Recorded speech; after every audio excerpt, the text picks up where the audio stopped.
తెలుగు రాష్ట్రంలో కెమిస్ట్రీ చదువుకున్న ఒక 21 ఏళ్ల సాధారణ కుర్రాడు అమెరికా వంటి అతిపెద్ద కంట్రీకి ఎలా వెళ్ళాడు? అమ్మా నాన్న దీవెనలు తప్ప పెట్టుబడి పెట్టలేని ఒక వ్యవసాయ కుటుంబం నుంచి ఒక్కో మెట్టు ఎదుగుతూ ఎలా ఎదిగాడు? $1 కోసం రోజుకి 20 గంటల పాటు పనిచేసిన సక్సెస్ఫుల్ పర్సన్ మనతో సిద్ధంగా ఉన్నారు. ఇప్పుడు వేన్ స్టేట్ యూనివర్సిటీ గవర్నర్, అలాగే Michigan republic party treasurer Sunny Reddy మనతో ఉన్నారు. ఆయనతో మాట్లాడదాం. నమస్తే సార్. నమస్తే అండి. ఫస్ట్ ఆఫ్ ఆల్ TV9 ప్రేక్షకులందరికీ నమస్కారం. సన్నీ రెడ్డి గారు, ఇంటర్వ్యూకి వచ్చే ముందు మీ గురించి రీసెర్చ్ చేస్తే తెలిసిన విషయం ఏంటంటే, ఇప్పుడు మీరు ఏ యూనివర్సిటీకి అయితే గవర్నర్గా ఉన్నారో అదే యూనివర్సిటీకి మీరు అందులోనే చదువుకుని ఆ యూనివర్సిటీలో గవర్నర్గా వర్క్ చేస్తున్నారు. నిజంగా చాలా గ్రేట్ అండి ఇది. ఈరోజు ఈ డిస్కషన్ పెట్టడానికి కారణం ఏంటంటే, మన భారతీయుల విద్యార్థుల పరిస్థితి అక్కడ ఏ విధంగా ఉంది అనేది వాస్తవ పరిస్థితి తెలుసుకోవడానికి. బిఫోర్ దట్ ఒక్కసారి మీ జర్నీ గురించి ఇంకాస్త డీటెయిల్డ్గా తెలుసుకోవాలని ఉంది. తప్పకుండా అండి. సో ఒక 30 సంవత్సరాల క్రితం నేను కూడా అమెరికాకి, ఇప్పుడు ఈరోజు స్టూడెంట్స్ విద్యార్థులు అందరూ వెళ్తున్నారు కదా, అదే విధంగా నేను కూడా అమెరికాకి వెళ్ళడం జరిగింది. మా బోత్ పేరెంట్స్ ఫార్మర్సు, ఫీల్డ్లో పనిచేసి కష్టపడి మమ్మల్ని చదివించారు. ఈరోజు కూడా ప్రతి ఒక్కరు మిడిల్ క్లాస్ ఫ్యామిలీ ఆ విధంగానే జరుగుతుంది. So my mother dream was ఏంటంటే, బయట వెళ్ళి సక్సెస్ కావాలి, ఏమైనా చెయ్యి, ఎక్కడైనా పో. She was encouraging. My hardest part was, వెళ్ళిన 2 సంవత్సరాలలో స్కూల్లో ఉన్నప్పుడే I lost my mother. That was the biggest hurdle for me. But at the same time నేను ఆమెకు ప్రామిస్ చేసిన, నేను I want to fulfil your dream. So I did. I wish she could have been here to see my success. So అక్కడ అదే యూనివర్సిటీలో 20-year-old కిడ్గా, అంటే ఒక ప్రొఫెసర్తో మాట్లాడాలంటేనే అంత ధైర్యం లేకపోయింది. ఎందుకంటే నేను తెలుగు మీడియం స్టూడెంట్. ఇక్కడ ప్రభుత్వ పాఠశాలలో చదివిపోయినా, నేను ప్రైవేట్ స్కూల్కి వెళ్ళలేదండి. సో అట్లాంటి పరిస్థితి, అట్లాంటి స్టేజ్ దగ్గర నుంచి, అంటే డెఫినెట్గా హార్డ్ వర్క్ అనేది, నేను స్టూడెంట్గా ఉన్నప్పుడు చాలా హార్డ్ వర్క్ అండి. ఇది ఎట్లాంటి సర్వైవల్ వాజ్ మై ఇష్యూ. అంటే ఏదో విధంగా సక్సెస్ కావాలి, వెనక్కి వెళ్ళడం అనేది క్వశ్చనే లేదు. ఏ పనైనా చేసి సక్సెస్ కావాలని. అది I'm glad that I was able to succeed. So అదే యూనివర్సిటీకి ఇప్పుడు వెళ్ళినప్పుడు అనిపిస్తుంది నాకు, ఎవ్రీ టైం గుర్తొస్తుంటుంది క్యాంపస్లో వెళ్ళినప్పుడల్లా, నేను ఈ విధంగా ఉండేవాడిని, ఇక్కడ పని చేసేవాడిని అని. అంటే ఈరోజు governor as a governor everything మన దగ్గర నుంచి జరుగుతుంది యూనివర్సిటీలో. ఒక 26,000 మంది స్టూడెంట్స్ ఉంటారు యూనివర్సిటీలో. ఇది 8-year position. I got elected as a governor. 8 years. 8 మంది ఉంటారు యూనివర్సిటీలో. ఈ 8 మంది మొత్తం యూనివర్సిటీలో ఏ పాలసీ కానీ, బడ్జెట్ కానీ, everything decide. It's a pride moment. And thanks to మన Indian community, they came together. యాక్చువల్గా ఎలక్షన్లో ది కేమ్ టుగెదర్. ఇది నాకు 24 లక్షల ఓట్లు వచ్చినాయండి. స్టేట్ వైడ్ ఎలక్షను 70,000 ఓట్ల మెజారిటీతో గెలిచాను నేను. Opponent was A union leader. I beat him. Super. అది 15 నెలలు స్టేట్లో ప్రతి కార్నర్ తిరిగానండి. నా కార్ పైన ఒక 60,000 మైల్స్ పెట్టాను నేను స్టేట్లో తిరగడం. అంటే Michigan is a pretty big state. South to north వెళ్ళడానికి 14 hours పడుతుంది డ్రైవ్ చేస్తే. ఓకే. అట్లాంటిది నేను 3 సార్లు తిరిగాను స్టేట్ మొత్తం 15 నెలల్లో. సో బై ద టైం ఎలక్షన్కి వెళ్ళే వరకు ప్రతి ఒక్కరూ నా ఫేస్ గుర్తయిపోయింది. నేమ్ చూడగానే ఓకే, నేను చూసినాను, ఈ అబ్బాయిని చూసాను, తను చూశాను, ఓటేయాలని చెప్పి. ఆ విధంగా మన కమ్యూనిటీ కూడా ప్రతి ఒక్కరూ వచ్చేసి మనోడు, మనం వేయాల్సిందే, మనం చేయాల్సిందే అని ప్రతి ఒక్కరు కనీసం వెళ్ళి యార్డ్ సైన్లు వాళ్ళ యార్డ్లో పెట్టడం కానీ, వాళ్ళ సిటీ కార్నర్లో, మా కార్నర్లో కనపడట్లేదు, మాకు ఎక్కడ పికప్ చేసుకోమంటారు యార్డ్ సైన్, ఆ విధంగా కాల్స్ వచ్చాయి మన కమ్యూనిటీ నుంచి. పిల్లలు ట్రెడిషనల్గా, ఈ young generation for what ever the reason, వాళ్ళు, నేను రిపబ్లికన్గా రన్ చేశాను, డెమోక్రటిక్ వేలో పోతున్నారు వీళ్ళు పిల్లలు. అయినా కూడా పేరెంట్స్, అరే నువ్వు ఎవరికైనా ఓటేసుకో, అంకుల్ ఉన్నాడు ఈసారి, అంకుల్కి ఓటేయాల్సిందని. ఆ విధంగా ఫస్ట్ టైం ఓటర్స్ చాలామంది వేసిండ్రు. ట్రెడిషనల్గా 85% of the Indian community use to vote for Democrats. ఈసారి దాన్ని 59%కి తీసుకొచ్చాం. Further we are working on it, we are educating. నేను రన్ చేసిన రీజన్ ఒకటి చెప్పాలి. నేను రన్ చేసిన రీజన్ ఏంటంటే, అమెరికాలో రిజర్వేషన్స్ ఉన్నాయి కాలేజ్ అడ్మిషన్స్. అందరికి అర్థం కాదు అది. ఏంటంటే మన Indian origin kids are the most disadvantaged kids. ఎందుకంటే మన Indian community is the highly educated community. College అడ్మిషన్కి వచ్చేవరకు ఏం చేస్తున్నారు వీళ్ళంటే ఇండియా, చైనా, పాకిస్తాన్, బంగ్లాదేశ్ ఈ గ్రూప్ని ఏషియన్ కమ్యూనిటీ ఒక బకెట్ లాగా చేసేసి దాంట్లో వేసేసి మీరే కంపీట్ చేసుకోండి అన్నట్టు. వేరేజ్ ఇప్పుడు మనము ఆఫ్రికన్ అమెరికన్ కానీ, అంటే నల్లోళ్ళు బ్లాక్స్ కానీ, అంటే మన మిడిల్ ఈస్టర్న్ కానీ, లేదంటే హిస్పానిక్ కమ్యూనిటీ కానీ, వాళ్ళు అసలు 30% వచ్చినా కూడా they can get in to the colleges, A college అయినా. మనోళ్ళకి 99% వచ్చినా కూడా కాలేజ్ అడ్మిషన్స్ రావట్లేదు. ఎందుకు అంటే ఈ అఫర్మేటివ్ యాక్షన్ అని, in the name of diversity ఉండాలి, మన అన్ని రేసులని ఈక్వల్ చేయాలని చెప్పి మనోళ్ళకి అవకాశాలు తగ్గిపోతున్నాయి. అది 2023లో 3 స్టూడెంట్స్ దే సూడ్ గవర్నమెంట్ సుప్రీంకోర్టులో. సుప్రీంకోర్టు డెసిషన్ వాళ్ళ ఫేవర్లో ఇచ్చింది. ఏంటంటే మెరిట్ బేస్డ్, మీరు కాలేజెస్కి క్లియర్గా చెప్పింది, మీరు merit based you cannot discriminate the students అని. అది జరిగిన తర్వాత కాలేజెస్ ఏం చేసినాయంటే బ్యాక్డోర్ పాలసీస్, అంటే ఏదో విధంగా మిక్స్ చేయడము, వాళ్ళ సుప్రీంకోర్టు ఫాలో అవుతున్నట్టే ఓపెన్గా పేపర్ మీద పెట్టేసి చేయడం స్టార్ట్ చేసినాయి అన్నట్టు.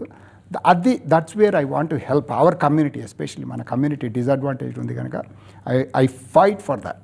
అండ్ ఇంకా కూడా ఈరోజు కూడా ఇప్పుడు ప్రెసిడెంట్ ట్రంప్ రాగానే తను ఇమ్మీడియట్గా చేసిన ఫస్ట్ థింగ్ ఏంటంటే any admission should be merit based. అది మన వాళ్ళకి అడ్వాంటేజ్, 100% అడ్వాంటేజ్. అదే కాకుండా ఇప్పుడు గ్రీన్ కార్డులలో కూడా కోటా సిస్టమ్ ఉంది. మనకు ఇండియన్స్కి వచ్చే వరకు ఏంటంటే ద మోస్ట్ డిసడ్వాంటేజ్, ఎందుకంటే మనం ఎక్కువ మంది ఉంటాం గ్రీన్ కార్డ్కి అప్లై చేసేది.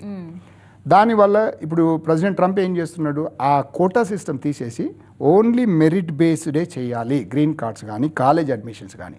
అది చేస్తే మనకి #1 కమ్యూనిటీ, మన Indian community is the #1 benefit అవుతుంది. అది చాలామందికి తెలియట్లేదు అది. సో సో ఆ బేసిస్ మీద రన్ చేశాను. I'm going to do it, there is no question about it. Rest assured that the next going forward, at least I want to start at the Wayne State University. ఈ admission పాలసీస్కి వచ్చే వరకు తప్పకుండా help చేయాలండి. నేను further చెప్తాను. నేను ఇప్పుడు actual నేను వచ్చిన వన్ ఆఫ్ ద పర్పస్ ఏంటంటే వెయిన్ స్టేట్ నుంచి ఇక్కడికి రావడం కూడా, ఇప్పుడు ఈ మిడిల్ క్లాస్ ఫ్యామిలీస్ ఇంత కష్టపడి కిడ్స్ని పంపిస్తున్నారు. పాపం వాళ్ళకి డబ్బులు లేక ఏంటంటే బయట పని చేయడం స్టార్ట్ చేస్తున్నారు చాలామంది. అది ఇల్లీగల్ అది. సో నాకేంటంటే ఐ వాంట్ టు హెల్ప్. ఇప్పుడు నేను వెయిన్ స్టేట్ నుంచి ఇక్కడికి వచ్చి ఐఎమ్ ఎక్స్ప్లోరింగ్ ఒక ప్రాసెస్ ఏంటంటే, ఇక్కడ యూనివర్సిటీతో టైఅప్ చేసుకొని, ఏ యూనివర్సిటీతోనైనా ఇక్కడ ఒక 50% క్లాసెస్ ఇక్కడ తీసుకొని మిగతా 50% అక్కడ తీసుకుంటే వాళ్ళకి బర్డెన్ తగ్గిపోతుంది ట్యూషన్. సో వాళ్ళు ఏంది బయట పనిచేయాల్సిన అవసరం లేదు అప్పుడు. That's my plan and we're going to make it. Actually నేను యూనివర్సిటీని కలిసాను, యూఎస్ ఎంబసీలో కూడా నేను I want to make sure. ఇప్పుడు ఈ స్టూడెంట్స్ ఇంత గొడవలు జరుగుతున్నాయి కదా, నేను ఈ కౌన్సిలర్ జనరల్తో I had a meeting last week. నా క్వశ్చన్ ఏంటంటే I want to make sure that I requested them. ఇప్పుడు ఎవరైనా కూడా ఈ పొరపాటుని, ఇప్పుడు జరుగుతున్న ఈ వాట్స్ హ్యాపెనింగ్ ఈ అమెరికాలో జరుగుతున్నది, ఈ వీసా క్యాన్సిలేషన్స్ ఏమైనా ఉంటే, ఒకవేళ వాళ్ళు ఇండియాకు వచ్చి మళ్ళీ వెళ్ళాలనుకుంటే ప్రిఫరెన్స్ ఇవ్వాలి అనేది మాట్లాడాను నేను. So they agreed, they understand the problems, they agreed to do that. అదొకటి అడ్వాంటేజు. ఈ కాలేజ్ ఇక్కడ టైఅప్ చేస్తే వెయిన్ స్టేట్కి ఎవరు రావాలన్నా కూడా 50% ఇక్కడ తీసుకునేటట్టు చేద్దామని. ఓకే, ఇక్కడే 50% ట్రైనింగ్ తీసుకొని అక్కడికి వస్తే ఏమవుతుందంటే 2 డిగ్రీలు వస్తాయి, ఇక్కడ వస్తుంది, అక్కడ వస్తుంది. సో అది స్టూడెంట్స్కి ఖర్చు తగ్గుతుంది, బయట వర్క్ చేయాల్సిన అవసరం లేదు. Exactly that's my plan. అది we're going to make it happen. Right. యాక్చువల్గా సార్, అసలు భారతీయ విద్యార్థుల పరిస్థితి ఏ విధంగా ఉంది అంటే, రకరకాల ఛానల్స్ వచ్చేసాయి. యూట్యూబ్ ఛానల్స్ అయితే అసలు ఉన్నవి లేనివి అన్నీ కలిపి చెప్పేస్తున్నారు. తల్లిదండ్రుల్లో తీవ్రమైన భయాందోళనలు. అక్కడ తమ పిల్లలు ఉన్న వాళ్ళైతే అసలు చెప్పక్కర్లేదు, వాళ్ళకి కంటి మీద నిద్ర కూడా కరువైపోయిందనే చెప్పాలి. యాక్చువల్ సిచ్యువేషన్ ఏంటి? నిజంగా ట్రంప్ అంత దుర్మార్గంగా వ్యవహరిస్తున్నారా? చిన్న చిన్న విషయాలకి వీసా క్యాన్సిల్ చేసి వెనక్కి పంపించేస్తున్నారా? కారణాల కోసం వెతుకుతున్నారా? ఇప్పుడు మనకి ఇండియన్ స్టూడెంట్స్ ఒక 330,000 స్టూడెంట్స్ ఉంటారండి మొత్తం. ఎంతమందికి అయింది? ఒక 10-15 కేసెస్, రేర్ కేసెస్ క్యాన్సిల్ అయినాయి. అది కూడా ఏంటంటే నాకు వస్తున్నాయండి, కాల్స్ వస్తున్నాయి నాకు.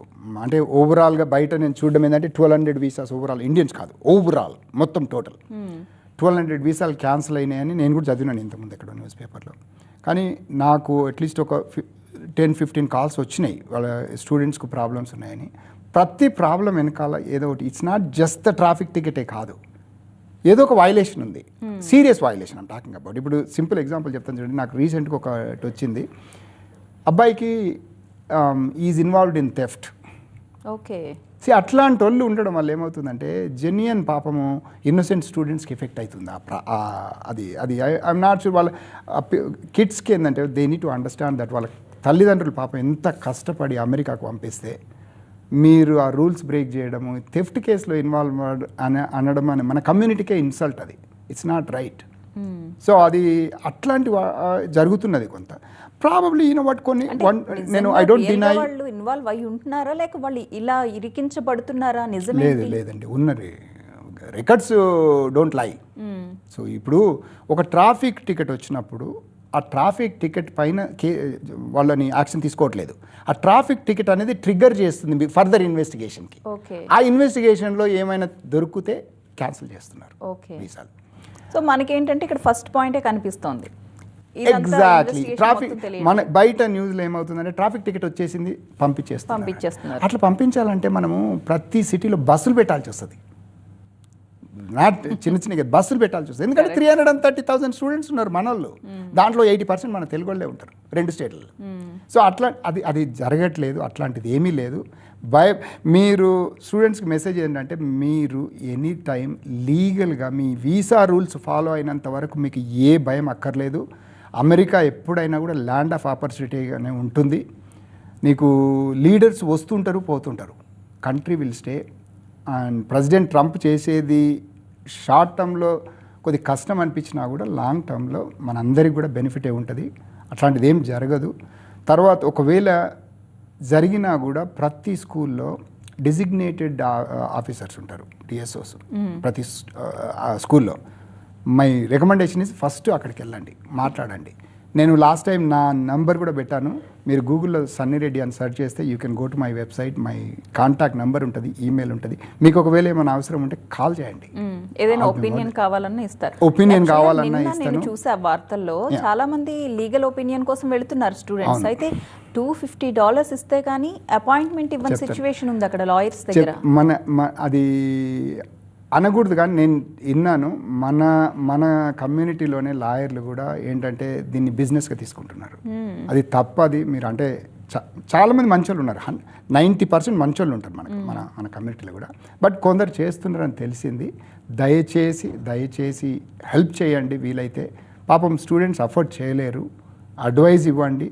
లీగల్గా మీరు ఏమైనా ఫర్దర్ తీసుకెళ్ళాలంటే చార్జ్ చేయండి, కానీ అడ్వైజ్ లిటరల్గా వాళ్ళ ఫోన్ సంభాషణలు వింటుంటే ఏడుస్తూ బ్రతిమాలుతున్నారు. మా దగ్గర మనీ లేదు, ప్లీజ్ హెల్ప్ చేయండి ఎలా అయినా సరే అని బ్రతిమాలుతున్నా సరే $200 ఇవ్వండి, $100 ఇవ్వండి అంటున్నారు తప్ప హెల్ప్ చేయడానికి ఎవరు సిద్ధంగా లేరు. అవును. అది నేను కూడా చూశానండి. నేను కూడా చూశాను, జరుగుతుంది అది. బట్ మనకు ఆర్గనైజేషన్స్ కూడా హెల్ప్ చేస్తున్నాయండి మన దగ్గర. ఇప్పుడు తెలుగు ఆర్గనైజేషన్స్ ఉన్నాయి, ఇప్పుడు ఆట తానా నాట చాలా ఉన్నాయి కదా. ఆర్గనైజేషన్స్ కూడా చాలా చేస్తున్నాయి.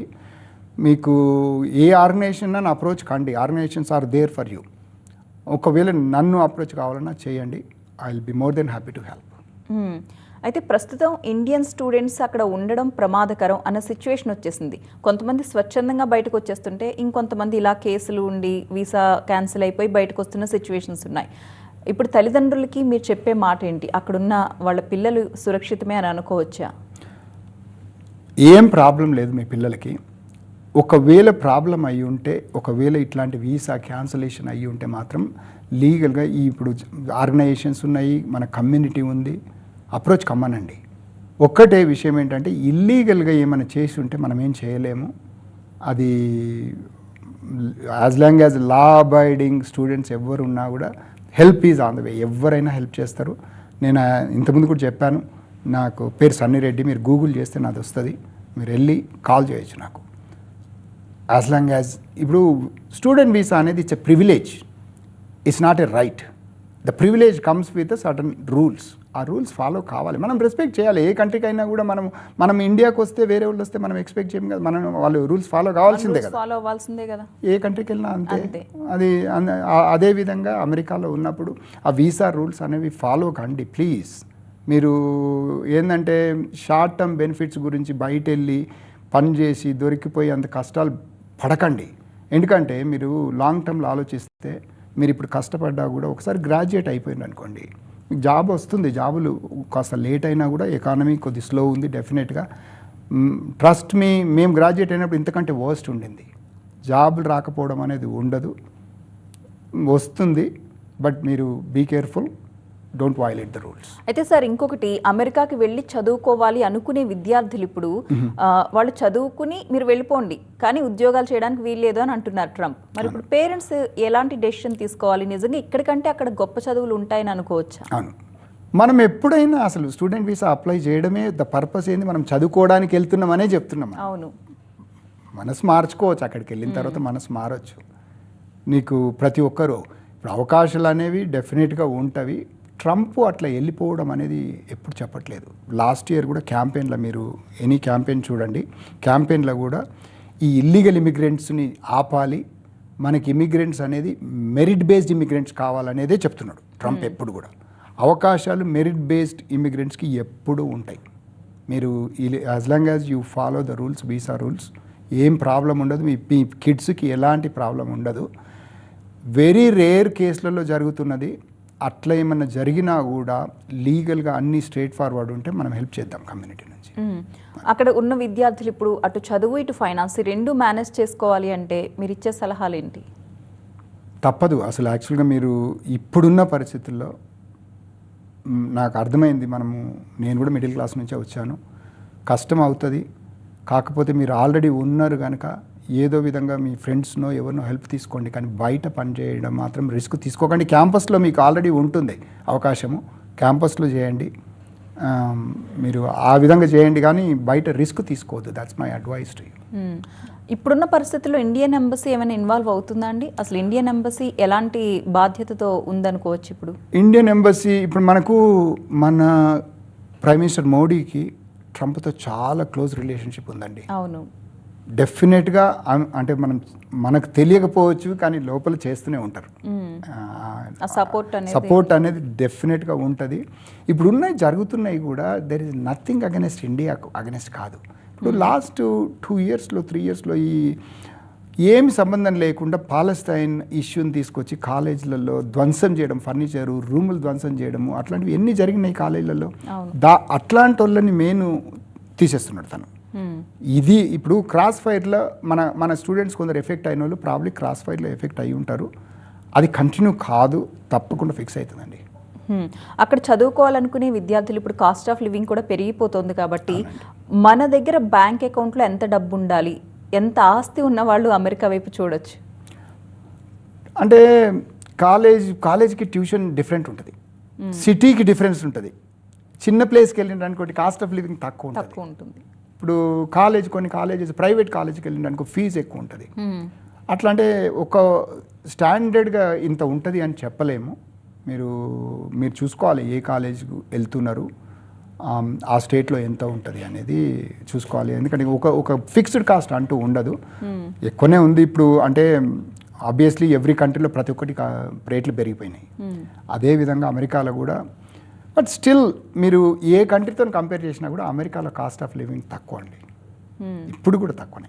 యాక్చువల్గా మీరు ఫుడ్ అనే ఇప్పుడు మనకి $10 పెడితే ఏమి రాదు. $10 అంటే నేను రెండు సార్లు లంచ్ డిన్నర్ చేయగలుగుతాను ఇప్పుడు కూడా, ఈరోజు కూడా అది ఉంది. సో కాస్ట్ అనేది ఉంటుంది depending on the place. But యావరేజ్గా ఇప్పుడు ట్యూషన్ 20,000 30,000 అవుతుండొచ్చు పర్ ఇయర్. వారు డెఫినెట్గా 60,000-70,000 అయితే అవుతుందండి ఏ కాలేజ్కి వెళ్ళినా కూడా.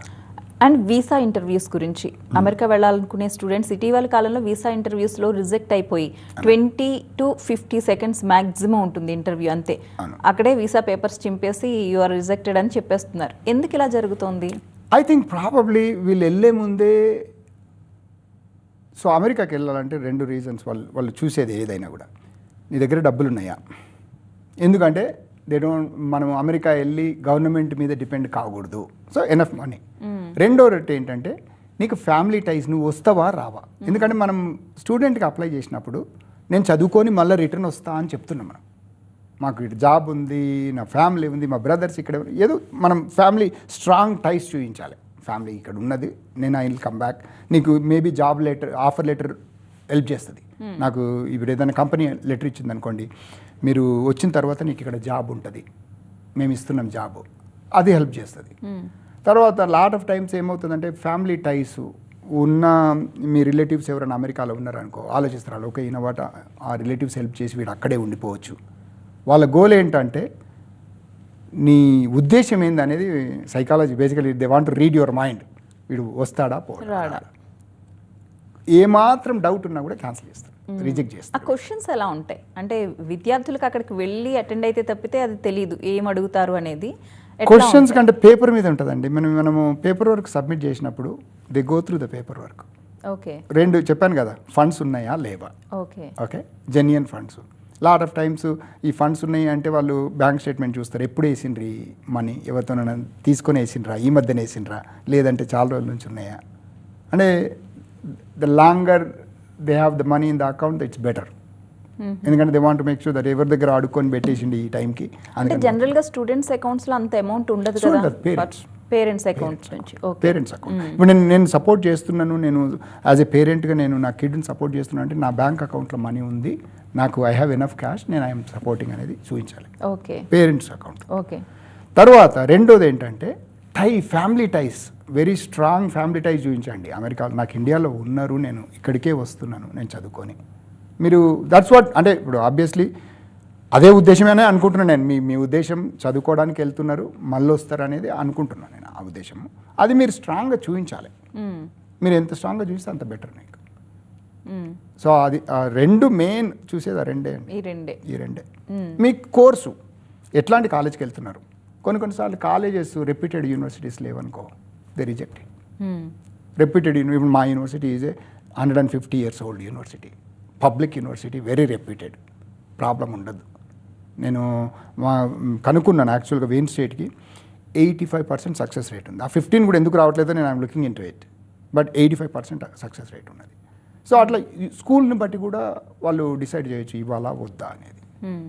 Enough money, family ties is going to come back, and also what kind of a school, what kind of a course. అంటే నువ్వు వెళ్ళేసి అక్కడికి వెళ్తున్నావు, కోర్స్ చేస్తున్నావు, అది ఇక్కడికి వచ్చిన తర్వాత డిమాండ్ ఉంటుందా లేదా, నువ్వు అబద్ధాలు ఆడుతున్నావా లేదా, did you make up the story, అట్లాంటివి కూడా చూస్తారు. అవి జనరల్గా బై ద టైమ్ ఆ ఇంటర్వ్యూకి వచ్చే వరకు వాళ్ళు ఆల్రెడీ ప్రిపేర్ అయ్యి ఉంటారు. నీకు వాళ్ళు already probably some time they might have made up their mind also. ఇప్పుడు మీరు అన్నారు కదా క్వశ్చన్ అడగకుండానే ఒకటే క్వశ్చన్ అడిగి ఇచ్చేస్తున్నారు, రిజెక్ట్ అని చెప్తున్నారు. They must have gone through the paperwork. ఎందుకంటే ముందే ఇస్తాం కదా మన పేపర్ వర్క్. అది సో పేపర్ వర్క్ కరెక్ట్ పెట్టుకోండి. Make sure you have enough funds, show them strong family ties, you are going to come back. వీలైతే job offer letter అట్లాంటివి పెట్టండి, హెల్ప్ అవుతుంది. ఓకే, ఫైనల్గా ఇంకా మనం ఎలాంటి మార్పులు చూడబోతున్నాం మన భారతీయ విద్యార్థుల విషయంలో? ట్రంప్ ఇంకా ఏవైనా స్ట్రిక్ట్ డెసిషన్స్ తీసుకునే ఉద్దేశం ఉందా? ఆల్రెడీ ఇప్పటికే తీసుకుంటున్న డెసిషన్సే చాలా ఫాస్ట్గా జరిగిపోతూ ఉన్నాయి. ఇంకా ఏవైనా మార్పులు వచ్చే అవకాశం ఉంటుందా? డెఫినెట్గా ఇప్పుడు ఈ రూల్స్, కొత్త రూల్స్ అంటూ ఏం పెట్టలేదండి ట్రంప్. పాత ఉన్న రూల్స్ని ఇంప్లిమెంట్ చేస్తున్నారు. ఇప్పటి వరకు రూల్స్ ఎప్పుడు ఉన్నాయి, ఇవి ఇంప్లిమెంట్ చేయలేదు, ఇప్పుడు ఇంప్లిమెంట్ చేస్తున్నాడు. ఇంతకంటే సీరియస్గా ఏం రాదు, they already implementing the rules. మీకు నేను ఇంతకుముందు చెప్పినట్టు ఇంతకుముందు ఎందుకని అంత లైటర్ వింగ్లో తీసుకున్నారు, ఇప్పుడు అంత స్ట్రిక్ట్గా ఫోకస్ ఎందుకు అంటే మెయిన్ థింగ్ మనకు సంబంధించింది కాదు ఇది. లాస్ట్ 2 yearsలో ఈ కాలేజ్ క్యాంపస్లు మరీ ఎక్స్ట్రీమ్ తయారైనాయండి. దానివల్ల తర్వాత లాట్ ఆఫ్ ఇల్లీగల్ ఇమిగ్రెంట్స్ రావడం వల్ల సెక్యూరిటీ కన్సర్న్ ఇది. It's not just the colleges కాదు, ఓవరాల్ సెక్యూరిటీ.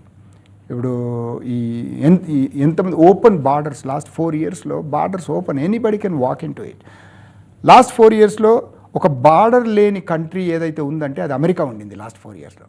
ట్రంప్ రాగానే అది ఆగిపోయింది, కంప్లీట్గా స్టాప్ చేసి పడేసిండు. అంటే ఏ విధంగా ఆలోచించినా కూడా లాంగ్ టర్మ్లో ఇది బెనిఫిటే.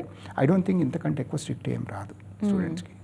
ఇప్పుడు కూడా ఉన్న రూల్స్ని ఇంప్లిమెంట్ చేస్తున్నారు, కొత్త రూల్స్ ఏం చేయట్లేదు. ఫైనల్గా ఇక్కడ తల్లిదండ్రులకి మీరిచ్చే భరోసా ఏంటి? భయపడొద్దు. మీ పిల్లలకు చెప్పండి, ఈ రూల్స్ పాటించమని చెప్పండి. దయచేసి బయట జాబులు చెయ్యకండి. నేను అది మీరు ఎందుకంటే మనం పంపించేప్పుడే చెప్తున్నాము, మనం డబ్బులు ఉన్నాయని చెప్తున్నాము. అది మనం ఆలోచించుకోవాలి అది. కానీ చెప్పండి మీ పిల్లలకి, దయచేసి రూల్స్ పాటించమని చెప్పండి. ఏమి కాదు, ఒకవేళ ఏమైనా జరిగినా కూడా మీ పిల్లలు రూల్స్ పాటించి అయినా కూడా ఏమైనా జరిగిందంటే, ఇప్పుడు న్యూస్లో మీరు చూస్తున్నంత అది నిజం కాదు, ఏమీ కాదు. మేము ఉన్నాము, కమ్యూనిటీ ఉంది, community will stand with students. మీరు మా భరోసా ఉంది కమ్యూనిటీ, యాజ్ ఎ కమ్యూనిటీగా, ఏం కాదు అని మీ కిడ్స్కి చెప్పండి. ఎందుకంటే అమెరికాలో ఒక్కసారి ఏదైనా వయలేషన్, ఏదైనా మీ రికార్డులకు వెళ్ళిపోయింది అనుకో, ఇప్పుడే కాదు రేపు పొద్దున గ్రీన్ కార్డ్ అప్లై చేసినప్పుడు కూడా ప్రాబ్లం అవుతుంది. అందుకని స్ట్రిక్ట్గా రూల్స్ ఫాలో అవ్వమని చెప్పండి. That's my advice. రైట్. ఇప్పటికే అంటే భయపడుతున్న స్టూడెంట్స్కి కానీ పేరెంట్స్కి కానీ మీ మాటలు చాలా ధైర్యాన్ని ఇచ్చుంటాయి సన్నీ రెడ్డి గారు. థ్యాంక్ యూ సో మచ్ అండి. రియల్ సిచ్యువేషన్ ఏంటి అనేది మాకు కళ్ళకు కట్టినట్లు చెప్పారు. Thank you so much. Thank you. నమస్తే. ఇది వాళ్ళ స్పెషల్. చూస్తూనే ఉండండి TV9.